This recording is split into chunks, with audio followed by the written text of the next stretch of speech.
But hey, I'm your host, Bubba Gaddert, Executive Director of the Varsity Esports Foundation. And I am so glad to be here because I also get to be a Collegiate Esports Ambassador for Collegiate Sports Management Group. And tonight, we're going to watch a recording that we actually did last night of two amazing folks from College Esports, Nate and Sean.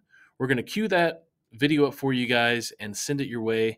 It'll be a good long stream video that I hope you will learn a little bit from. And then after that, we'll get with Sergeant Flores and talk about Warzone probably. And then an hour from now, we'll jump into a Rocket League match. Okay, I'll let you guys watch the next interview. See you soon. So I'm here with Nate Meeker and Sean Burney, two amazing college esport experts. How are you guys doing? Doing well. Thank you for having us, Bubba. Well, thanks for being on the NJCAA stream. I've known you guys for a while and seeing all the great things you've been doing. I want to jump into some questions, and we're going to do this kind of all three of us here. Nate, let's start with tell me what you do, what school you're at, and how long you've been there. Sure. So I'm the director of esports at the University of Akron. I've been back here working for the esports program at the University of Akron for about 3.5, 4 years now. So job encompasses pretty much everything under the sun. There's some teaching involved, some curriculum development involved, some recruitment involved, some program coordination involved, some budgetary things involved, some hiring involved, some internship processes involved, pretty much anything under the sun revolving around higher education and admin work. There's a little bit of that to the job for sure. It's a lot of fun, but it's a lot of hours during the day. Yeah, 100%. I love it, man. All right, Sean, tell me where you're at, what school, and how long you've been there. Yeah, so I'm the esports director at St. Clair College in Windsor, Ontario, Canada. So a little geography lesson. We're about 10 minutes south of downtown Detroit. Might sound bizarre to think of us in Canada as being south, but we are. Look at the map. I'm going to have to add a map in here. Yeah, you have to check that out. Visual. But yeah, so we were the first Canadian school to launch in 2017. So we've had a varsity program since then. I also built an academic program which we launched in 2019. So we have, in addition to varsity, we also have a 2-year esports diploma program as well. So my time's kind of split between both of those. Technically, I'm employed by the student union for the varsity job and by the college for the academic job. So I'm kind of wearing two big hats. Luckily, I've been given some help now, so I've got some great staff on board. But like Nate was mentioning, wearing a ton of hats every day is different, and there's a lot of different responsibilities. I think it's just the reality of it is most schools are still looking at esports as something that can be done by one person, and really it's the equivalent to launching a new athletics department. You need to fully flesh it out with a lot of staff. So it's a building process, and we're going to get there eventually. But for us starting this up in the first place, the pioneers, it's a lot of work. Love it. Well, thank you guys. We're going to talk a little bit about building a community tonight, but building actually an online community. But I think building a community outside of that is also pretty important. We're going to talk a lot about college. I do want to kind of look at what you guys have both, you mentioned, and Nate, we talked about it earlier, is the academic side. And I heard, Nate, you were teaching some stuff on campus. I don't know if you guys know, I'm an adjunct professor as well. So I love higher ed, about 8 years for me. So I'm glad we're in this space. And Nate, what's going on academically at Akron that is around esports and gaming? Sure. So there's a couple different things currently. One, on the official front, we have a certificate program for students that are interested in the realm of the business side of things. So there's folks that are coming into the school and they're looking to get some additional experience. We're able to provide them with some real world experiential learning opportunities to put on events. And they're getting credits to put on these events, learn how these events are organized from professionals in the field. And we're helping push them into the job field with that experience through that degree program. In addition to that, we've got about 40 students currently that are doing internships for us in a variety of different ways. So they're not fully focused curriculum programs, rather they're students who are interested in getting more experience in the realm of esports, and we work with their academic program to offer a paid internship for them. So we've got internships in education, in sports science, in psychology, in sports management, and a lot in the communications realm as well. So students that are interested in these different areas can get paid while they're going to school to get that experience that is, to be totally honest, so hard to get when it's not a completely voluntary activity. And then that in turn helps them, or helps guide them into the job field afterwards. Yeah, love it, love it. Thanks, Nate. Sean, what's going on academically around gaming and esports with the Saints? Yeah, so I mentioned before we launched our academic program in 2019. So it's a 2-year diploma program. Basically, at its core, you could look at it basically like a sports and rec management program, except we're kind of taking out the sports classes and building new esports classes to take their place, right? So, for example, this semester I'm teaching intro to esports. I'm teaching intro to sports management, and to the first years, and then to the second years, I'm teaching an administration of esports projects capstone course.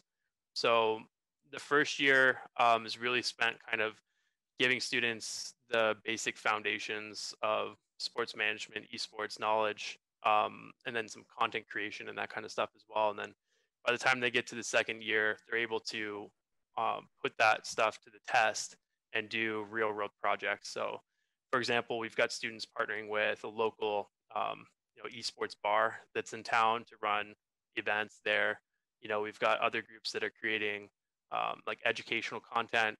They've done a couple of Q&A sessions with, one was with like a pro level Rocket League commentator. One was with actually an esports director at another school from Texas. So they're putting on, these little podcasts to help teach students, their fellow co-students, like where to go after education, how do they get jobs in the field, that kind of stuff. So yeah, just a mix of business, a mix of content creation, a mix of esports. That's kind of what our program is meant to do. Wow. Hopefully in 2 years they graduate and they're ready to take my job or something. Now, you talked about recreation sports management. Now for me, I love this side of it. I worked in sports for 20 years. My degree is actually recreation management. How do you guys see that correlation? I know we're esports. We're a bit of a gatekeeping ecosystem and community. But how do you see the parallel that I think we all have talked about in many, many ways to many different people on many different panels? But I really want to hit that is the parallel between that sports management, academic side, recreation management, and how it really ties in. I guess, Sean, really to you, how are you using that right now in the first part of your, I guess, intro and that first part of your curriculum? I think the biggest thing I'm trying to get across to the students is in esports, you often see two groups that are doing it wrong. You see the group that is coming fully from the academic side, or fully from the athletic side, and trying to take it and port it over 100%. Okay, so you've got that group doing it, and there's a lot of things from athletics that just don't work in esports. Then you've got this other group on the esports side that are completely ignoring 100 years, 150 years of athletics history and saying, we don't want any of that. Like all of those lessons you've learned, we don't want to learn anything from them. So both of those groups are kind of doing it wrong, in my opinion. It's the group in the middle who's like, okay, I understand esports, I understand athletics. Like where do these things fit? Like what can I learn from esports? What can I ignore? And that kind of stuff. And that's what I'm really trying to get across to students is like, like this specific example happened in athletics and we see it happening again in esports. Why does it have to happen again? Why can't we learn from those mistakes and, that kind of thing. So, yeah. That's where I see it is, I think you can learn from what has happened in athletics and bring it over to esports, but I also think you shouldn't 100% take everything from athletics and try to force it into esports. Yeah, good mix, Sean, for sure. I mean, the mix is important. I think Nate, you're doing it right. When I think about what your program has established, tell me, Nate, about the start of your esports program. I mean, how many years ago was that? I can't remember. And where do you live? What department do you live under? Sure. So we're late 2017 was the inception of the program, going into 2018, launching the facilities on campus. And we've had a couple different houses on campus. A lot of different things were talked about from the onset. Like as Sean mentioned, athletics was talked about as a potential home. Academics was talked about as a potential home. We started off in the honors college on campus. That wasn't the perfect fit. Currently, we are in student life on campus, which does feel like a pretty good fit for many parts of the program for us, where we've got aspects that are very similar to traditional student life type activities, where we're providing club experiences for students, we're providing opportunities for students to connect. It's a retention program, so it makes a lot of sense. And then there is that varsity component, which does have a lot of an athletic feel. And as Sean mentioned, we're trying to do our best to pull the best parts out of sports management and say, these fit what our program is doing, these fit the needs of our program, and these fit the future directions of our program to try and provide the best experience for the students that are on those varsity teams. But there's been a lot of schools that have worked it in a different way and are experiencing success with that. So I don't think it has to be in one particular home or area. It just has to have the right guidance within the area that it sits in.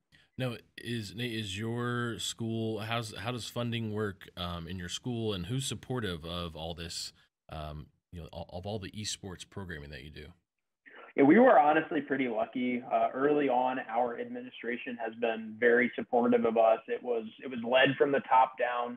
Our president started the initial push at the time in 2017 to bring an esports program to campus.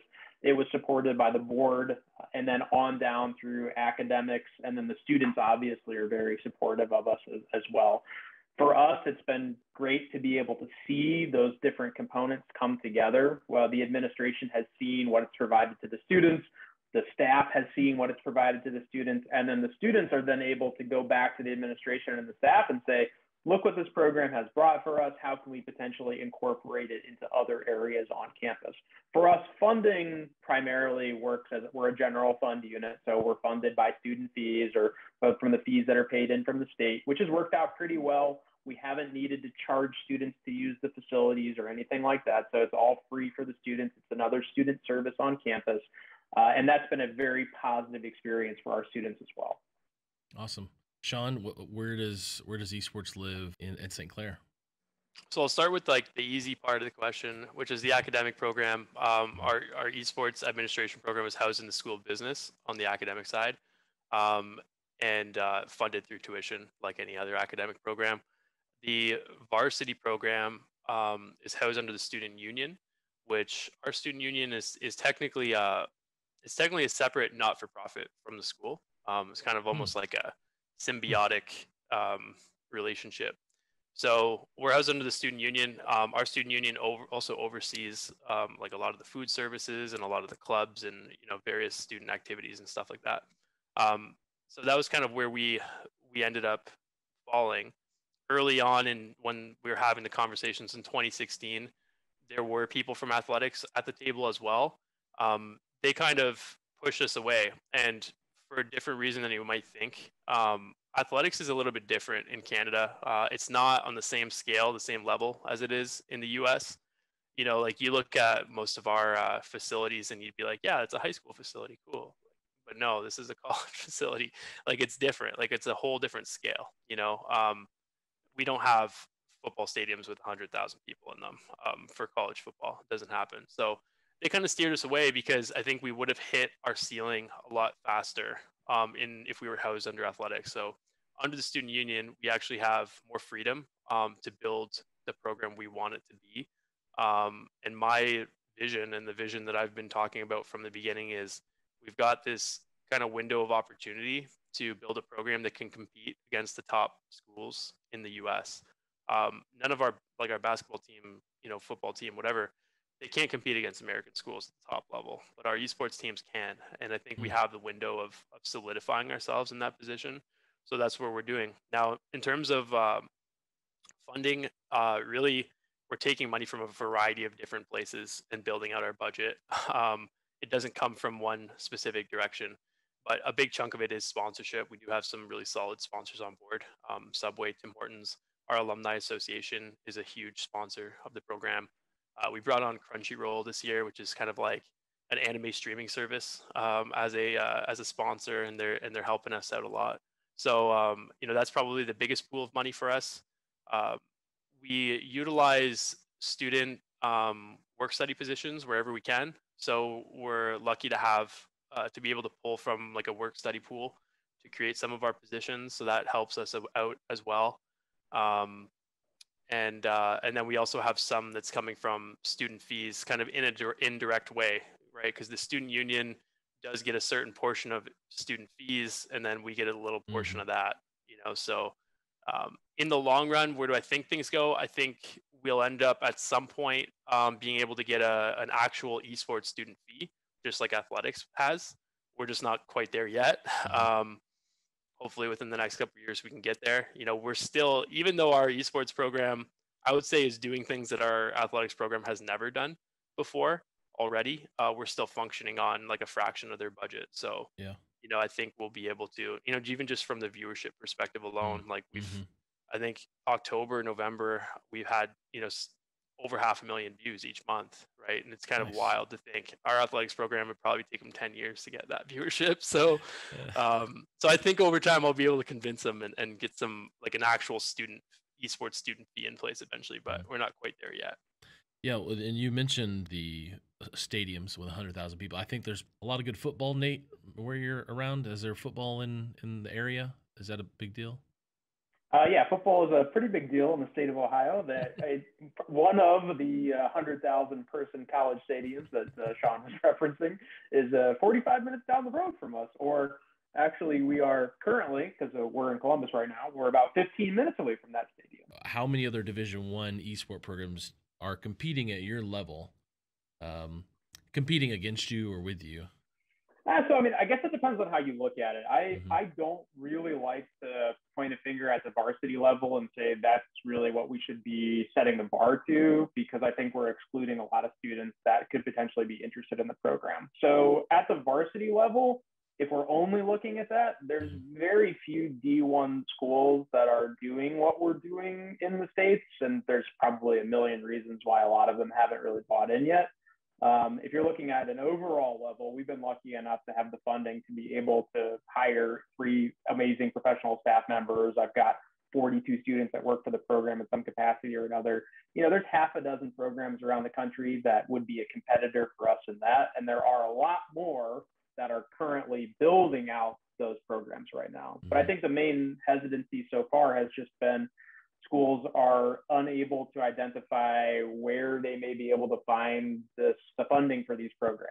And they're having a hard time finding professionals to work in the field. So if you're a student out there who's perhaps watching, would definitely encourage you to get involved. If you've got a high school program, if you've got a college program, get involved, get that experience, go out there and be the next Nate or Sean moving into the field for sure, because we definitely need more professionals. Building that community, is there recreation programs happening at your institution that are helping build that community for not only the gamers but the fans and the students on campus?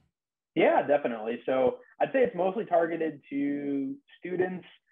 Fans are probably more of alumni fans of the program, rather than what your traditional athletic fans would be, where it's regional or city based. But we do get a lot of alumni connections, like as Sean mentioned, which is very good for your funding overall, because they're able to come back in, make some donations to the program. Maybe they're funding scholarships for the program or equipment for the program. But yeah, we definitely do. We're doing weekly or nightly events for community type things. Some of these are recreational in nature. Some of them are competitive in nature. It kind of depends on the game title. And we follow along with whatever the new game title is out or whatever's popular for the students that are playing. We're hosting a couple of events per week for those type of games, getting folks to come out, broadcasting the events, making sure that folks are engaged. They've got something that is keeping them engaged on campus and with one another. But it's very important in that community building aspect to build out those connections, not only at your internal college, but finding opportunities for your students to connect outwards with other students at other colleges or potentially high schools if you're looking to connect that way, so that they can build out their programs and then you can connect more students that way as well. Love it. Sean, a little bit of analytics question here for your Twitch streams, if you look at that stuff, you said the viewer amount. How do you think that's panning out for local? When I talk about community here, I'm thinking, and Nate touched on it, like local fans that would come, or let's say they come to your football game, right? Because all the fans buy tickets, and that model we've talked about, where you're getting a lot more viewers. Is there going to be a shift in esports, do you think, to what you're doing, to where the fans are really watching, and maybe it's not local, it's the other teams? Is it the alumni that Nate mentioned? I guess first of all, where are those viewers coming from, Sean? I think the viewers right now, it's not like local fan bases or anything like this. It's generally viewership on some of the high level competitions. Like if you get a team into the CRL, for example, for Rocket League, which is the highest level of competition, those streams are getting 20, 30,000 viewers every weeknight, right? So there's a lot of views there. If you're getting in a top level Call of Duty team, Call of Duty was getting some really good numbers last year as well, 10 or 15,000 viewers. Additionally to that, prior to the pandemic, we were running weekly Super Smash Bros. Events. Those events, maybe live viewership is fairly low, but you get a lot of recorded viewership. A lot of our clips were getting picked up on a weekly basis and inserted into highlight videos that were getting hundreds of thousands of views, right? So we haven't had that for the last year and a half because of the pandemic. So our viewership currently has been mostly from a decent chunk from coming from our own live viewership and YouTube video views and that kind of thing, but a large chunk coming from stuff like the CRL or high level Call of Duty, CCL, stuff like that, and a few other broadcasts that get picked up that get good viewership. Eventually, I do believe esports will get to the point where we'll have more of like your traditional fan base for the big programs, for the well established programs. I do think we're maybe even potentially even a couple decades away from that, to be quite honest. What we're gonna have to wait to see is like the big we have to wait for current students to eventually graduate, start families, bring their kids to games, that kind of stuff. That's where you're going to start to see those big fan numbers. So we're not there right now. Yeah. We have our facility coming in the early part of next year. We do have an area for viewership, for spectators and that kind of thing, but we're only planning to at most seat 100 to 200 people, and that would be for extreme big events. On a regular weekly broadcast at night, I would expect somewhere around 20 to 40 people to hang out and watch games. That's kind of where we're at for viewership, I'd say. And most programs are there right now. Collegiate viewership outside of some of these high level streams like CRL, CCL is not really that good. But some of them have been able to do it. The high level competition has been able to do it. And I think over time, we're going to continue to see that creep up and higher.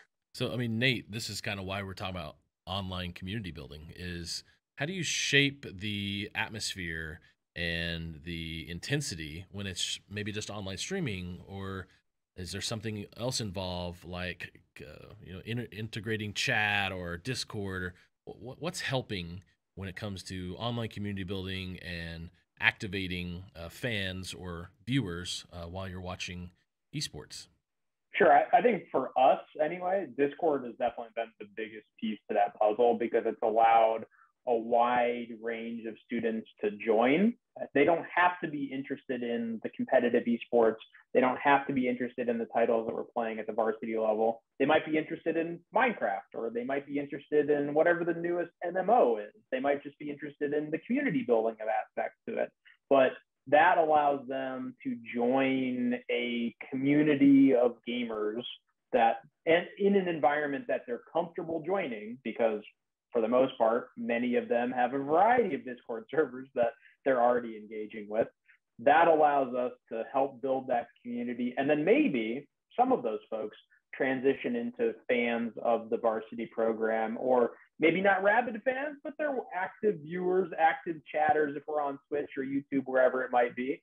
And then as we kind of gradually build that out and they feel more connected to the school itself and the brand itself and the mascot itself and the logo itself, then we can maybe hopefully, like Sean was saying, down the line, build that fan base out, build that fan base from the folks that have graduated, that have been a part of that program, whether or not they were part of that varsity program or not, they were part of a wider, more inclusive community. So building out that inclusive community in Discord and not just making it a competitive haven for the folks on the varsity team is definitely the biggest number one step, I would say.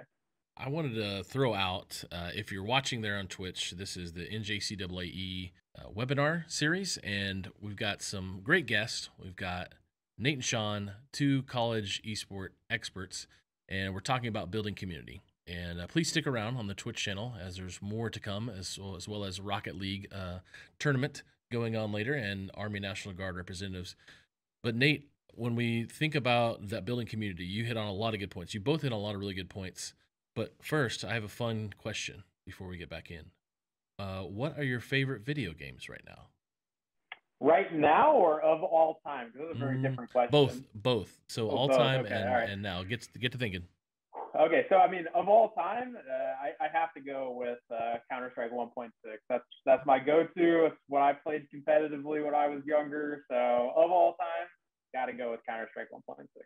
Right now, man, that's a tough question. I don't really have time for games a whole lot right now. I played a little bit of New World last month. That's the new flavor. A little bit of New World is oxymoron, don't you know? Yeah, people get into it and never leave.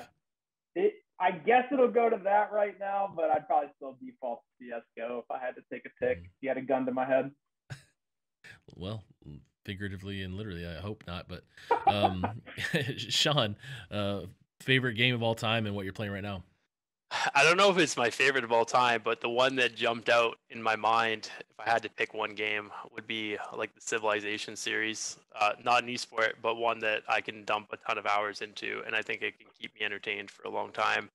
What am I playing right now? I haven't been playing a lot, similar to what Nate said. It gets harder and harder, but I was playing a little bit of Pokemon Unite for a while, and then last night I just plugged back in the controller on the PC and played a little bit of Hades, if you've ever played Hades. So I jumped back into that. So that's kind of what I've been playing. Plan to probably play Hades for a couple more days until I get bored of that, and then we'll see what's next. When I can find one become available, I'm going to pick up a new Xbox and jump into Halo. It's a little bit harder. I have a little one in the house now, and the nursery shares a wall with my office, so I can't play on my PC into the late hours of the night like I used to. Things change, so I got to go back down to living room gaming. So I got to get myself a console if they ever become available. Yeah, playing with the boys and yelling at hackers is not doable very much with that wall. Nate, what's up? Give Sean some props for the Hades call out. Good game. I don't know about the controller aspect, but yeah, good game. I started on playing it with mouse and keyboard, but then I plugged an Xbox controller in, and it was a game changer for me. I love that game on That's a good. It is a good game. That's a good choice. Yeah. So all this kind of engagement here, we're talking about what people like, what video games, what they play. That's the community I think that is built probably in your Discords and with the students on campus. Do you guys have, like, in your student union, do you have esport arenas or labs or something? I think you mentioned, Sean, maybe like 100-seat place. What do you have for physical space, Sean? Yeah, so my school, way before I was there, back in about 2005, they opened up an open gaming lab, I guess, with 30 Alienware PCs in it. And the reason they did that was because they just wanted the students to stop downloading video games on the workstation machines. So they're like, okay, you guys can just keep doing this over and over. We'll give you some space. So 2005, that opened up. And it was just kind of a room off on its own. Anybody go there and use it to game whenever you want. So there was no kind of organized structure around it.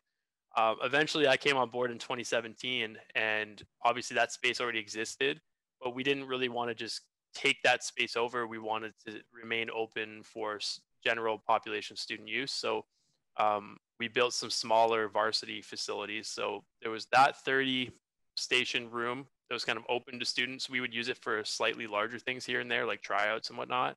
And then we built another pair of rooms with 6 stations in them each. And that's what we've generally been working out of for the last couple of years, is those 12 machines. So you don't need a lot to build a space to get yourself started in varsity. Well, I've heard, and I don't know if this is true for you, Nate, as well, but or either one of you, really, Nate, I'm going to you on, having a gaming lounge or a center or some sort of gaming looking facility in your student union, I feel like is probably a good recruitable space for space for to walk recruits through or even potential students.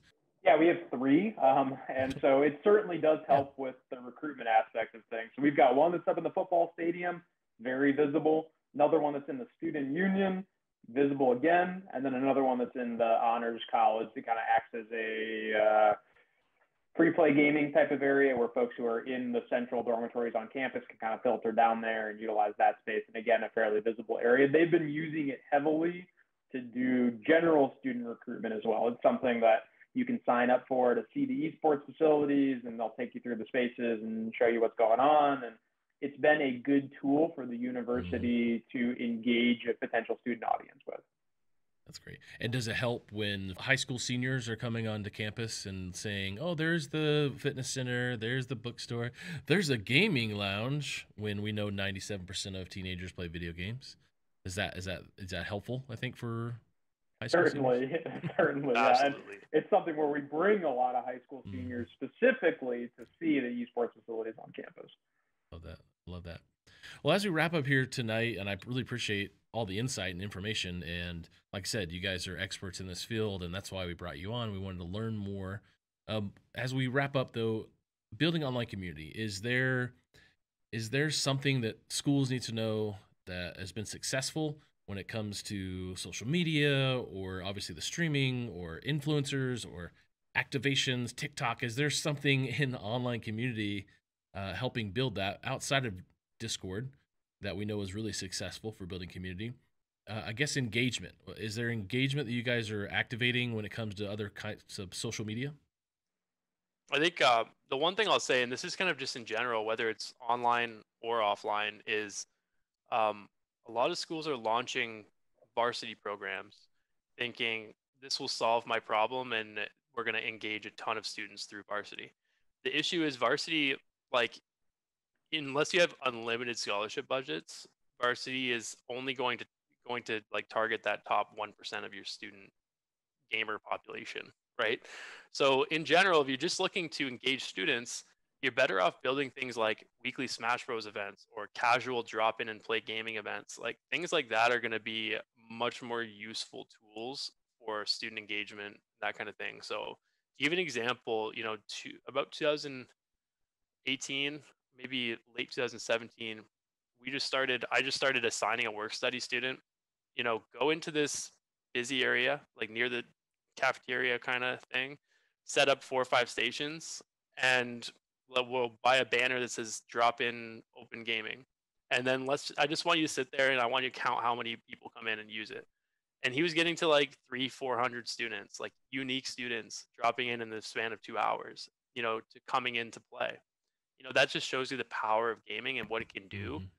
And these are students that were probably sitting around between classes, bored, looking for something to do, and then all of a sudden we're providing it.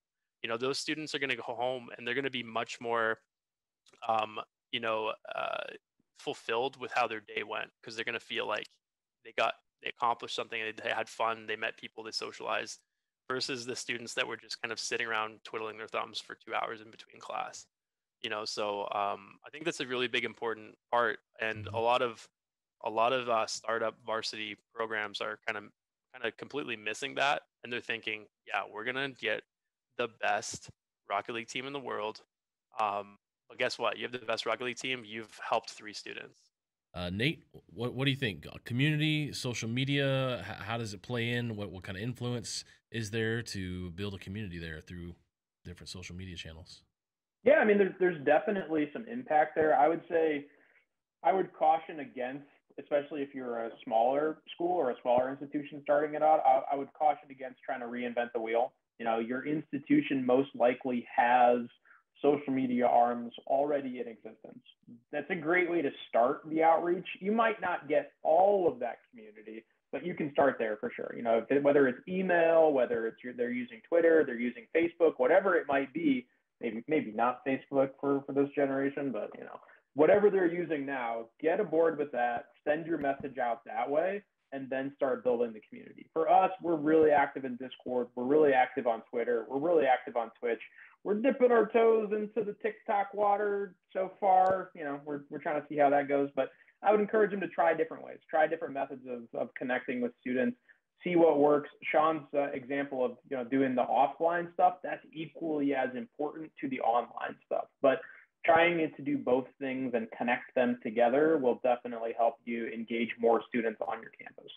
Twitter, Discord, and TikTok, those are the places where these students live right now, and probably some other new platform that's up to, you know, tomorrow or next week. But if you guys are schools out there looking for support, that's a great point, Nate, about using kind of a jumping off point with leveraging the coattails of the social media of your campus and your institution. But yeah, if you're out there looking to get sponsors, Facebook is a place to go, because those people with a disposable income who are running businesses for sure. And any last thoughts, things we need to know about your program or community building? If you're looking for more information about the University of Akron's program, uakron.edu/esports. Go Zips. I guess I'll throw ours out there too. stclairsaints.ca. That's our main website.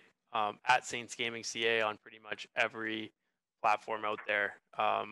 Like Nate mentioned, mostly Twitter, Discord, and Twitch these days. Those are kind of the main 3 platforms we're focused on, and most esports programs really are right now. Well, thank you guys. This has been great. I've learned a ton. I always love engaging with experts in the college space, because there is a lot that we have seen develop over the last few years, if not the last 6 months. I appreciate you guys. Thanks so much for being on the show tonight, and see you guys later. Appreciate it. Thank you. All right.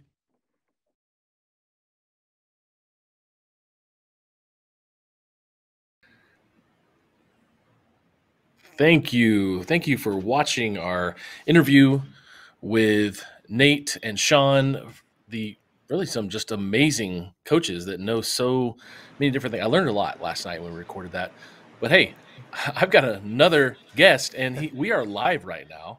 Not a recorded session, but I'm here back with not Corporal Flores, but Sergeant Flores. Let's go. How are you, sir? Yeah. Doing good. Got a little promotion, so it's kind of nice. Nice.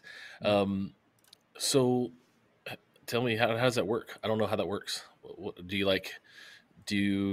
walk in some line and then go? I don't know how that works. Bubba's audio here. Oh, my bad. I went through. My bad. I muted Discord. How does that work? I guess I look like an idiot. I look like a robot. Do you walk up to stage? Is there like a ceremony to get a promotion? Oh, so there's a couple things you have to do, right? So one of the biggest things about the National Guard is career progression, right? So whether you're just in it for a short time, your initial contract, or you want to stay for a while, depends. Everybody's, pathway is different.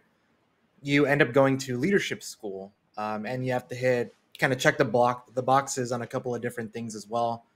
Being physically fit, passing your leadership course, passing a bunch of other different courses, and obviously going through a board, getting reviewed, and then you get your promotion.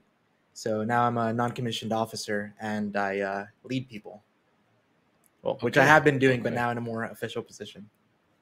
Okay, so obviously I'm just realizing it's not just like the movies where there's some some parade. There is a promotion ceremony, but it's not that grand. Yeah, no, it's normally within your own unit, your own colleagues and stuff. So it's if anything, for me, it's a little bit more meaningful, right? It's a little more personal. Yeah. Well, I like the movie Stripes. Little Bill Murray. Is it Dan Aykroyd or the other guy from Ghostbusters? The other guy, Egon, and that ceremony where they dress up. Anyways, so hey, we're talking about video games as well over Absolutely. Here. But the two coaches, Nate and Sean, we were talking about building an online community. This webinar series tonight here on the NJCAA and the Army National Guard webinar series, which is our last one for the year, by the way. Yes. And you've been, I think, about 4 or 5 of them, maybe this year. A few, yeah. I've lost count. They've been fun. Yeah. And you've been at different locations, which I like. Yes. And wait a second, what is that? You might have to show us your computer back there. Oh, that's one of my computers. So that's kind of my pyramid PC build. I've got 6800 XT, 3070 in there, and like a Ryzen 9 and a couple of other stuff. Yeah, If you're so in the it's chat, pretty neat. say yes to this amazing looking computer. Yeah, it's one way to spend $300 on a case. No, Just wanted something a little bit different. It is sharp. I've cut myself on it. I've gotten better though, so now I kind of watch myself. that's right. NJCAA says they want one. We'll get one, Matt. Well, talking about building online community, we've got about 20 minutes here before the Rocket League matches start up. Mm-hmm. I'd love to get some insight from you in esports, in Army, when it comes to building online community. How does that work with Army Esports? Is there Discord? Is there Twitter? What's building that community for you guys? Yeah, so both the U.S. Army Esports and the Army National Guard have our own Discords. So when it comes to building teams, right, and this is obviously synonymous with universities, you kind of draw talent from within, right? And then obviously you get your scholarships going and stuff. But essentially, like how I created our Rocket League team, well, I got into the manager position, but from there kind of, hit the ground running, is you start off with your community. Players within your community can shine, and we've had players that weren't necessarily the best at time of tryouts, but over time we work with them, we help them refine, and they ended up being some of our starters. So it's one of those things of just talent management and listening to the community and being able to find those individuals within it is huge. And that can be from anything with, even doing weekly events, right? Hey, maybe every Wednesday night we're going to do, Rocket League in-house six-mans, and we all play and, get random teammates, have a blast. Try to see who gets the best clip on whoever, and then it devolves into normally people kind of 1v1ing each other. It's a lot of fun, but that's how you get to building that community. Obviously scout talent, because you should always be scouting talent, not just on the player side, but maybe someone gets excited and, wow, they're a great shoutcaster. Can you shoutcast the match? Or, hey, somebody's really organized. Like the person, right? They carry their little journal or their binder, their calendar, and everything's super outlined beautifully. I am very envious of you if you're listening. But yeah, so they can help, do a lot of the team support stuff, right? Like scheduling scrimmages, getting people ready for tournaments. There's all these additional roles that you can find from within your community. And most importantly is, sharing those milestones together that, hey, we had, 10 plus viewers, 50, 100, and you do these watch parties, right? Because our team's been practicing. We've all seen them grow. And maybe it's going towards the end of the semester, right? We're going into, the playoffs, the finals, and having that homegrown watch party, people cheering for you, be it, on Twitch virtually with emotes and stuff. It's pretty big. And having a community, a good solid base of a community can help the rest of your program all the way through. Wow, I love that. So this online community, can you tell me more about, are there any just stories that you can think of that were maybe touching or exciting, or some rally cry worth of experience that was, an event that you guys first place, second place, whatever it was? Are there any stories around this community that you can think of that you can share with us? I would say one of the biggest ones was kind of our highest point, right? We started off obviously having these community nights, and then from there it evolved into, hey, we're going to host tryouts. If you've played here, definitely put your name in the hat. And then trying out getting a team, and we went to, in the open qualifiers for RLCS, we went into day 2, missed day 3 by one game, one goal to be specific. But it was one of those things that the rest of the community was super involved, and we're all cheering each other on. And it was awesome. So after the match, the guys got back out because they were obviously in their own little, voice channel for comms. They jumped in with a chat and everybody's congratulating them. And it was very heartwarming. It was nice because it's kind of an effort of the entire community, not just those individual players. So for me, that's got to be one of the biggest ones. Yeah. You said one golf as in the military. One goal. Oh, I thought you one said goal, golf. like a goal. Goal, gotcha. I thought we were talking military code because it made me think. If you do you say golf instead of GG? No, we say GG. It's Okay. GG's the only way. Good. GG easy. I mean, As you can see, my name is very long, my last name, so I tend to, on the phone, G is in golf, A is in alpha, E is in echo. I try to do that, but I have the military service, so I'm it's very trying to efficient. help. If you don't know it, learn it. It really does help out, especially with a super easy name like Gettert to pronounce and write down. Yes. Comes in handy. Yeah. Usually the older gentleman on the back of the other call is like, "Oh, you served in the military, son?" No, I didn't, because I'm too heavy. Yeah. Lots of reasons. And it's and that's another good point. A lot of times it's not for everyone, right? So it's definitely a career path. If it works for you, great. If it doesn't, that's fine too, right? It's always good to know who serves within your community, and when natural disasters happen, we're the ones that go out there. So it's always nice knowing that people from within your hometown are there to help you out. So it's nice.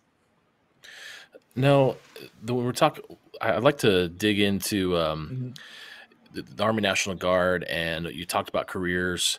Can we get a little more highlight about? And we've talked a lot about this over the past couple of series, but I really want to hit the point here tonight as we wrap up for the rest of the year. Is career opportunities that can really help these communities that you're talking about. You've mentioned it tonight with how they can be a part of this community, but when I think about that, and gamers out there, students that are 17, 18, 19, 20, what are some opportunities for them through the Army National Guard that are career opportunities, which could lead to something like games in the military? Yeah, so one of the biggest things is, and I've said this in previous conversations, is developing yourself, right? How do I master myself and get better at certain things? So unfortunately for a lot of us gamers, we're really confident and good talking on Discord or in game, but when it's in person, it's a little bit different, right?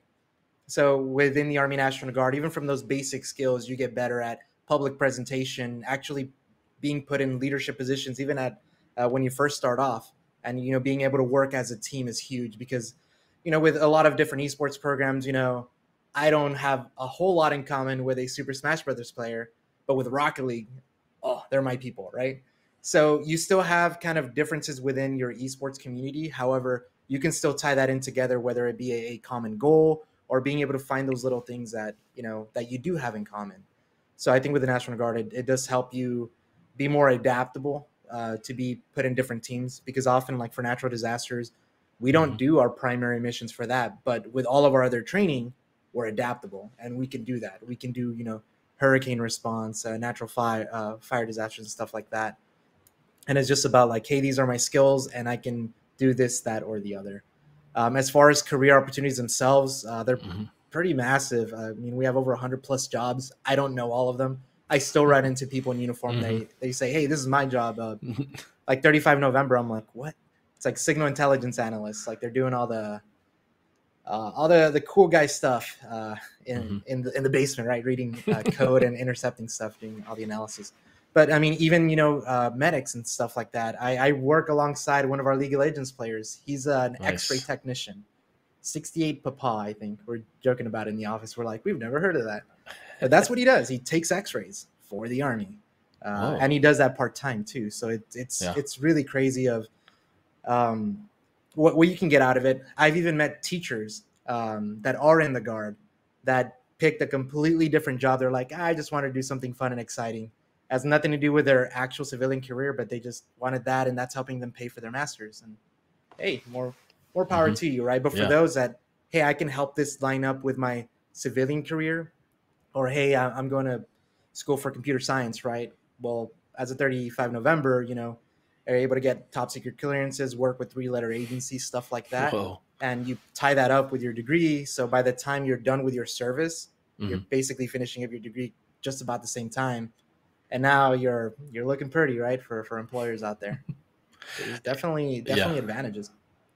It's funny that you mentioned about the people maybe in intelligence. I have a buddy at church who just got back. He's in the military. He just got back from not somewhere else. I guess probably shouldn't mention where he's coming from, but and then he's talking about certain things he'd been doing, and I was like, is that just your cover? Are you really in the CIA or something? And we like to give him a hard time. Yeah, no, you'd be surprised. You do get to work on a lot of cool things, a lot of very important things, of course. But it does make you. I mean, we have guys and gals that end up getting out of the service, and they get some. You'd be surprised at the job offers they get because of their Wow. expertise and that experience. I mean, we know that everywhere, right? Everywhere you apply, they want like 25 years of experience, and you're only 23 years old. So it's that really comes in a clutch, Yeah. if you will. But yeah, and Yeah. even it helps us too when we focus on the esports side of the house because hey, we all come from different backgrounds. A lot of people like playing MMOs, fighting games, Rocket League FPSs, MOBAs. So having a varied talent pool of people that are masters at their craft in their particular job, they bring in a little bit of this and that to our esports program. And then even some of our guys who just happen to be really good at playing and they're very personable. We had two of our guys actually yesterday.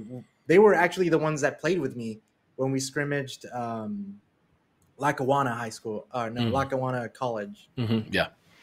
They played with Musty yesterday. And then they're probably going to be playing with Sizz from NRG on the 22nd too.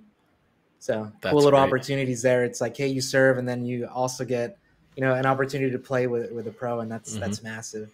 It's fun.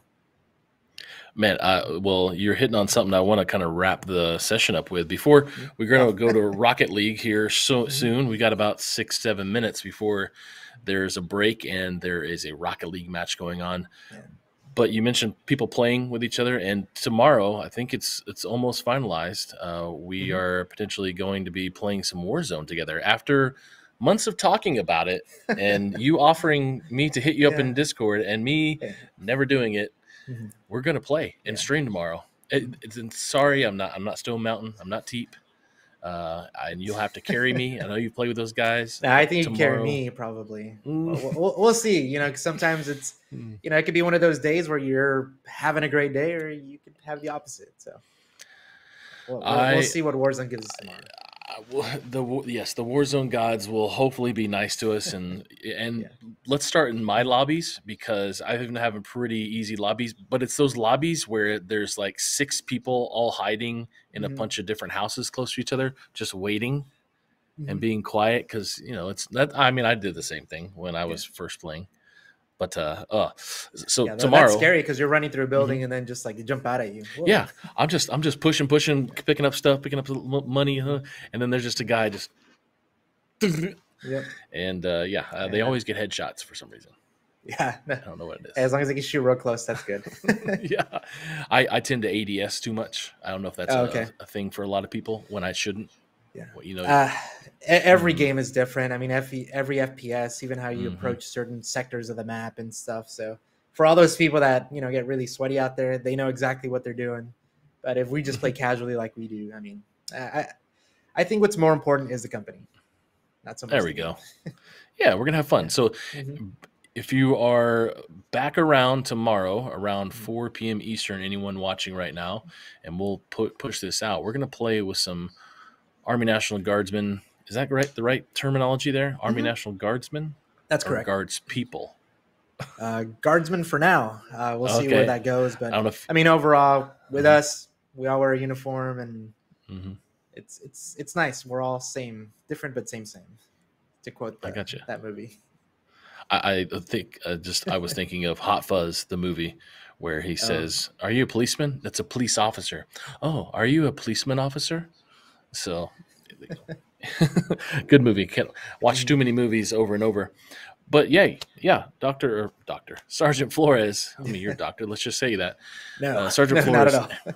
You're a doctor of Warzone. We'll find out tomorrow. 4 p.m. Eastern. We'll be streaming maybe here or on my LinkedIn, some places. And we'll have some fun.